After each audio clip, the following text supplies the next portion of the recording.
ആലുവക്കടുത്ത് Vazhakulam block പഞ്ചായത്തിൽ യാത്രക്കിടയിൽ കണ്ടിട്ടുള്ളൊരു സ്ഥലമാണിത്. ഇതിൽ പ്രത്യേകത എന്ന് പറഞ്ഞിട്ടുണ്ടെങ്കിൽ public washroom, feeding room, fitness, children's play area, cafeteria, electric vehicle charging area, ഇങ്ങനെ എല്ലാ സൗകര്യങ്ങളോടും കൂടിയിട്ട് പഞ്ചായത്തിൻ്റെ കീഴിലായിട്ട് നിർമ്മിച്ചിട്ടുള്ള ഒരു സെൻറ്റർ. ഇത് കണ്ടപ്പോൾ ഒരു വീഡിയോ എടുത്തുകൊണ്ട് പോസ്റ്റ് ചെയ്യണമെന്ന് തോന്നി.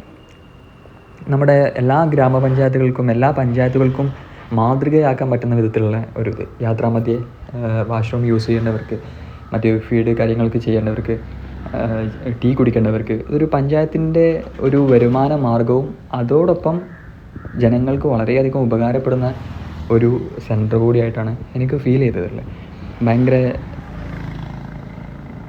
നീറ്റ് ആൻഡ് ക്ലീനായിട്ട് മെയിൻറ്റെയിൻ ചെയ്യണ ഈ ഒരു സംഭവം എന്തുകൊണ്ടും വാഴക്കുളം ബ്ലോക്ക് പഞ്ചായത്ത് അധികൃതർക്ക് നമ്മൾ അംഗീകരിച്ചു കൊടുക്കണം.